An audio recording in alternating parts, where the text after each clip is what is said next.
The divorce papers trembled in my hand as I watched my wife's face, not from grief or regret, but from the effort it took not to smile. "I'm taking all my personal belongings with me," I said evenly. "Of course," she replied with a little too much cheer, her voice like the tinkling of wind chimes before a storm. That was the moment I knew for sure. It wasn't that I hadn't suspected.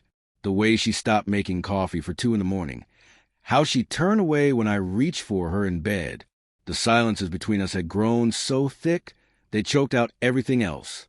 But I kept telling myself it was stress, work, life, a rough patch.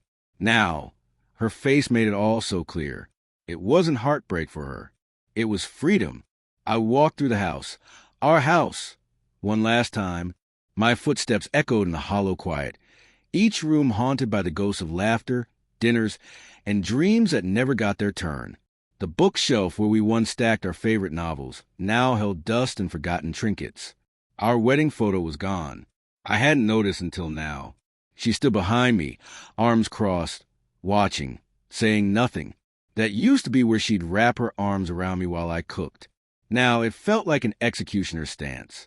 "I'll grab the rest of my stuff next weekend," I said, pausing in the doorway. "No rush," she answered, too quickly. Then she added, "I'll be away with him, I assumed." I didn't ask. I didn't need to. The first sign had come months ago. A message on her phone, too quickly deleted.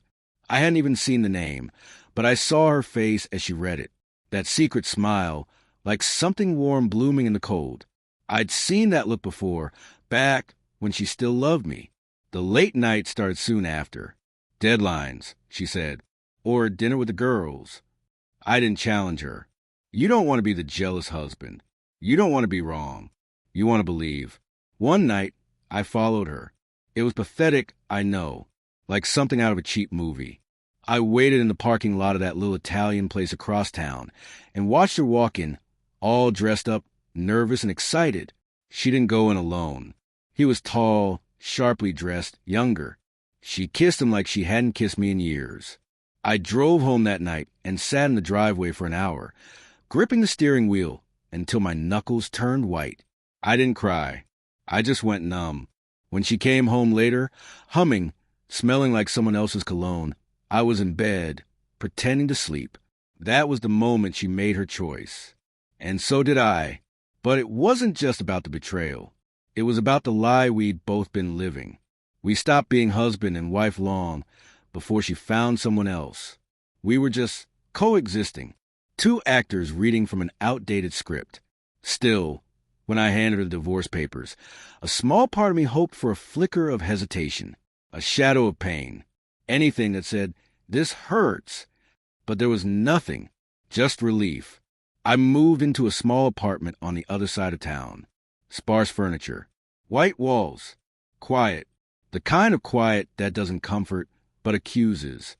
At first, I kept expecting her to call, to say she made a mistake, to say he wasn't what she thought he'd be.